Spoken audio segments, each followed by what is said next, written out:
There's so much to do, but I'm guessing you probably feel like you have no time to do it. After going to the gym, going to work, getting home and eating, it's time to go to bed and do it all over again.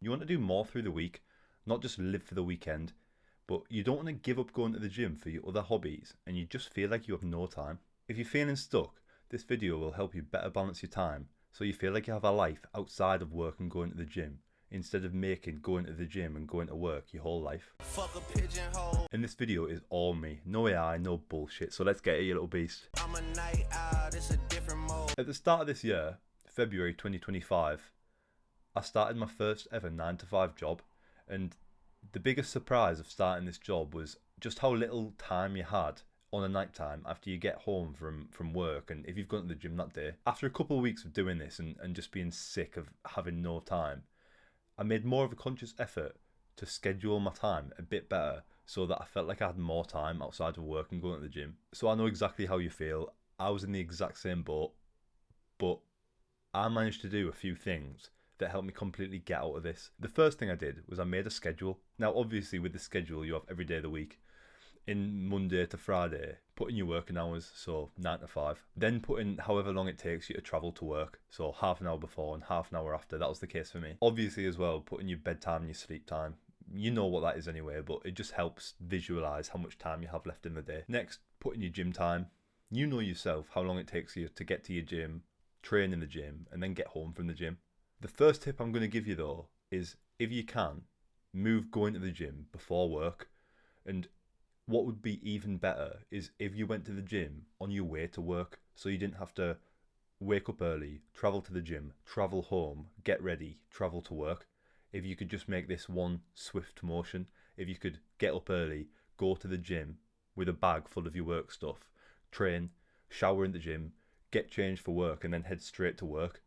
This minimises time in the house in the morning, gives you more time to be in bed, as well as just streamlining the process. And by putting gym before work in this scenario, it just gives you so much more time on a night to do whatever else you want to do. Next, I would say to make a dedicated morning and evening routine that you stick to every night and morning. And this is so that every morning and every night you probably have things you want to do. Say you like to meditate or do breath work or read before bed. You have time, a dedicated time every day to do these things, and it means it's one less thing to worry about because you're hitting these habits that you want to hit in a dedicated time slot to do them in. So a basic one for me, obviously being on self-improvement, having a self-improvement YouTube channel, I wake up and in the morning I like to meditate, do some breath work, do my morning pages and gratitude journal. So I would dedicate the first hour of my day after I wake up to doing these 4 things, staying off my phone and hitting these 4 things, so these habits are out the way for the rest of the day. And then on the night time, I like to read as well as journal the previous events of the day, I suppose, as well as schedule my day, time block the next day, so I'm ready, I'm prepared when I wake up and I don't have to worry about doing that. So before bed, an hour before bed, I'd put my red light glasses on, I would do these habits, and then it sets me up nicely for bed. So now we've got the essentials mapped out. You've now got a lot of free time in your calendar. You should have the weekends free, unless you want to keep up the same sleep time and bedtime, which I would recommend, as well as your morning and evening routine over the weekend. All the rest of the free time in your journal, or in your schedule I should say, is yours to do what you want with. But I'm going to give you some more advice. So following this, there are 3 main areas you should be reaching to achieve every week to feel really fulfilled. Not just like you going to work, coming back and living for the weekend. In order to feel fully fulfilled through the week, you need to see friends or family, have social time. You need to do hobbies that interest you, and you need to build a side hustle outside of work. And the reason I say you should be building a side hustle outside of work is, if you enjoy working 9 to 5 and you really like your job and you love the schedule it gives you, then that's completely okay. You go for it if that's what makes you happy. But I know a lot of people who don't like that lifestyle. They do not want to be living like that. They would love a job that gives them time freedom so that they can choose their own hours, be their own boss. And if that sounds like you, then you need to be building a side hustle in your free time. We'll get onto that a little bit later, but first we're going to hit the social time. So seeing your friends and family. You should be seeing your friends and your family separately, obviously, at least once a week. Now, obviously, if you want to schedule this in for the weekend, then that's your time. Obviously, do what you want to do. But I think by scheduling seeing your friends or family on the night time, it just means you feel like you've done something. You feel like you've done something with your day outside of just going to work. And it's nice. If I see my friends halfway through the week, say on a Wednesday, it just keeps me going through the week. It's one final push for the rest of the week, and it just keeps the vibes high. So that's one tip I'd give you. So after you've scheduled this in, you should also have two hobbies.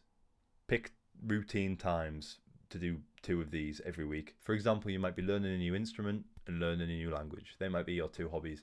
Or you might do a martial arts class once or twice a week. This will be at a scheduled time, so you can put this in your schedule. So yeah, pick days for those and put them in your schedule. So in your schedule now, you should have seeing your friends and family scheduled in if you can. If not, then leave it empty if it's going to change every week. And you should have your two times for hobbies slotted into your schedule. So this means you're 100% likely to keep pursuing these hobbies and putting time into these hobbies because you've put time aside for them. So back onto the side hustle. As I was saying, everybody should be aiming to be financially and time independent from going to a job where you're expected to go to every day to answer to a boss. Everybody should be aiming to be their own boss, because then therefore they're building something that they're more likely to care about, they're more likely to be passionate about, and you're more likely to be fulfilled with your work. Whereas some people might currently just be working to get by, which I get because I've done it myself and it's just the norm. Depending on what your goals are, you should be aiming for around 10 hours a week of building this side hustle, whether you enjoy your work or not. Because if you're building a side hustle, it's most likely something you enjoy. And if you can make that a full-time job, you're always going to enjoy that side hustle being a full-time job more than your 9 to 5 job. So try and dedicate around 10 hours a week to this, which sounds like a lot of time. But if you think about it, if you do an hour a day after work and then 5 hours spread between Saturday and Sunday when you have all day, that leaves plenty of time for other things. But you're also building something you enjoy and can set you up for the future. So now you have free time left. All of the rest of the time in your calendar is yours to do what you want with. You're hitting the gym every week. You're doing your self-improvement habits morning and evening. You're making time for your hobbies and you're making time for your friends and family, which means all the rest of the time, if you want to play PlayStation or go on TikTok for the rest of that time, then be my guest because you're doing everything else to build your life into something better. This leaves you with little things that pop up through the day. So an example could be you need to tidy your room. Oh, I forgot about that. Or you need to tidy the bathroom. Oh, I forgot about that. Or you need to go and do the weekly shop because your fridge is empty. I forgot about that. One way I would tackle this is, I touched a little bit on it earlier, is make time in either your morning routine or your evening routine to make a to-do list every day or every night for the next day following. And this is so you can have a little 10 minutes either in the morning or at night and think, what is it I need to do today? And add it to the to-do list. And then based on this, you can time block your day around the tasks you already have in your schedule, but you can also implement these tasks into your free time slots. And that's a good way of making sure you do things that you otherwise would have forgotten about, which is something I'm guilty of myself. To give yourself even more time through the week, every Sunday night I meal prep. I meal prep two sets of meals, my lunchtime meals and my evening meals for the rest of the week. And this means that when you get home from work, you don't have to worry about spending an hour or two on cooking. You can just come home, put it in the microwave or the air fryer, and you're away. You've got a nice healthy meal to eat that you've prepared, so you know you like it. On the topic of being fulfilled with your life, I'd also fill the weekend, if you can, with one big task or big activity that you can look back on and be proud of. So an example is this last weekend just gone, I and a few of my friends climbed Helvellyn. And this is something that, you know, it would have been easy to just stay in bed and play PlayStation all day or whatever. Do something else that's a lot easier. See my girlfriend. But by doing this, by pulling myself out the house and spending 5 hours out the house climbing Helvellyn, I'll have memories of this for years. And this has kept me, I still think about it now and it's a week, 2 weeks later. And this is something that has fulfilled me. And it's something I wanted to do. It's something that's on a lot of people's bucket lists. And I'm glad I did that rather than just staying inside. With things like this, no matter how much you want to stay inside in the moment, if you do this thing, whatever it is you want to do, climb Helvellyn, go for a 5k run, whatever, afterwards you'll always be glad you did it. You'll never think, oh, I wish I just stayed inside and chilled out, because you can do that all the time. As I said before, you've now got a schedule full of free time slots. You can do that in any of those free time slots, but the weekend is a big chunk of time where you can do something big, so use it well. If you follow all these tips and you still feel like you have no time, then another thing I'd suggest is, it might be easier said than done, but try and apply for a job that doesn't require as much time to travel to, or even gives you work from home days. Again, this might be easier said than done, but if this is achievable for you, it would give you more time, because commuting time can take up so much of your day, and it's also a lot of mental strain on you. I know that I used to have to drive. It only took 30 minutes to get home, but being sat in traffic, stop start, it's just tiring, and it feels like work. It feels like additional work that you have to do after your shift's finished, and it just makes it more and more likely, the longer your commute is, that you're going to get home and you won't want to see your friends, you won't want to see your family, you won't want to work on your side hustle when you get home. You'll just want to go to bed. So try and whittle down that commute time as much as you can, and then you can spend that time doing other things. Yes, you little beast, I'm currently editing the video, but one thing I would say extra is that if you cannot whittle down your travelling time, then use your travelling time the best way you can. So for example, I used to get the train to and from work, and on the train, you can use this time to be productive. You can do breath work. This is actually what I was doing there on the morning. I used to do some breath work. I used to do Wim Hof breathing on the train.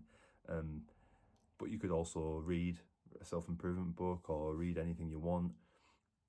You can take a notepad and jot down your ideas. You could journal. You could gratitude journaling. You could do your morning pages. You could do anything. You can use commuting time, as long as you're not driving, to be productive. If you walk, for example, you could listen to an audiobook, or if you drive, you could listen to an audiobook.